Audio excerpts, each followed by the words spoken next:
Finalist number 6, Nadine Samonte. Kailangang ibuhos ang galit at awa sa sarili ng isang rape victim sa pelikulang Babangon Ako at Dudurugin Kita.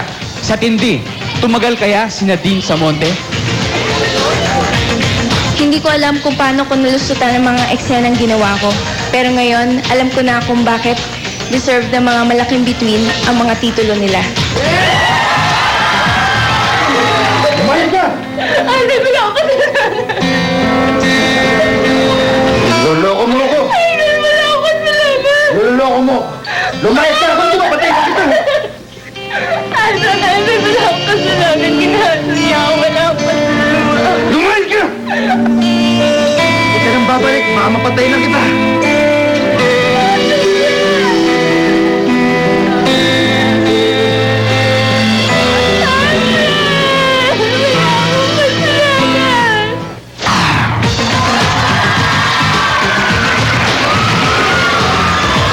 Number 7, Rainer Castillo. Proud gay ang role ni Eric Quezon sa pelikulang Pusong Mamon. Anong kulay kaya ang ibibigay sa atin ngayon ni Rainer Castillo? Isang matinding hamon sa akin ang role na ito. Sana po magustuhan nyo. Salamat, tutoy ko na yun. Kung ba sarcastic, kailangan solve natin dalawa to. Pinapasok mo pa yan. Labasan mo. Han, Huwag mo kumanhan, hayop ka. Anong gagawin natin ngayon? baka ito yung chance na magka-baby tayo na hindi tayo nag-adapt. At least ito, akin. Ano? Pakakasalan mo siya? Doon ang usapan natin. Mag-aampo tayo ng baby. Hindi ko sinabi pati yan kasama. Baka pwede na siya kumbinsin sa pagkapanganak niya. Ibigay sa atin, gastusan natin. Ginawa mo pa siyang baby maker. Okay, bakit hindi na siya bigyan ng malaking pera? Let's make a deal. Kausapan siya. Tara. Finalist number 8, Katrina Halili. Inilabas ni Rufo May Quinto ang husay niya, di lang sa pagpapasexy, kundi ang kanyang naitatagong funny side. Seryosohin mo kaya ang pagpapatawa, Katrina Halili? Next time ako makakita ng komedyante, magdadalawang isip ako kung matatawa ako. Dahil alam kong hindi madali ang ginagawa nila.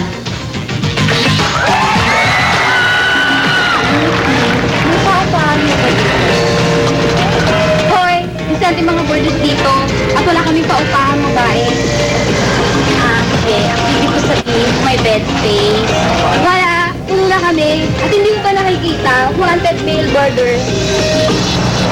Ikaw ba yung may-ari? Dangay! Sir? Hindi, pero puno na kami. Sinain mo, nasusunog. Anis, ano ito na? Naghahanap po sana ako ng kwarto. Gusto nang malaman kung may bakante. Meron! Meron! Yung sa tabing kusina!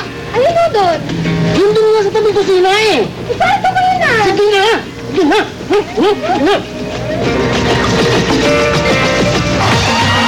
Finalist number 9, Dion Ignacio. Matibay na emosyon ang kailangan habang kumakapalang drama ang ipinamalas ni Christopher De Leon sa pelikulang Ipagpatawad Mo. Anong tibay kaya ang ipapamalas sa atin ngayon ni Dion Ignacio? Malayo pang lalakbayin ko para magaya ko si Boyet De Leon. Pero willing akong magsimula sa pinakamababang scene. Ano kung magsalita ka? Parang ang dali ng lahat eh. Hindi madali sa akin to. Alam bang nararamdaman ko sa tuwing nakikita ko si Junjun? Iniisip ko na parang may mali sa akin eh. May kulang. My God, Selena! Nandito na ako. At hindi ko matatanggap na ang anak ko ay isang... Abnormal? Abnormal, Mike? Naggusto mo itago dahil baka makasira sa magandang pangalan yung mga eksperimент na tinitingala at tinikilala ng lahat. Maramot kayo! Maramot kayo, Mike! Pare-pareho kayong mga sakim! Ang kinagisnan ko. Ang pagkatao. Mag-asawa man tayo. Hindi wala ka nang magagawa dun. Finalist number 10, Jeneline Mercado. Puno ng hinanakit at awa ang bitbit ni Sharon Cuneta nang gampanan niya ang role ng isang basurera sa Pasan Ko Ang Daigdig. May papadama rin kaya sa atin yan ngayon ni Jeneline Mercado? Nang ginawa ko ang pelikulang ito, naramdaman ko na nangyari ito sa aking buhay. Ngayon, pasan ko ang daigdig. Ano ko umalis dito? Nay! Nilalo ko na kayo ng harap-harapan! Kutay-kutay na yung katawan niyo eh! Pati yung kaluluwa niyo kutay-kutay na! Wala na bang halaga yung sarili ninyo? Ako, Nay!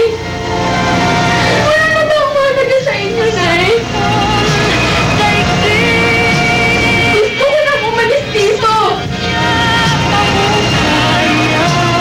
Parang awa niyo na, Nay!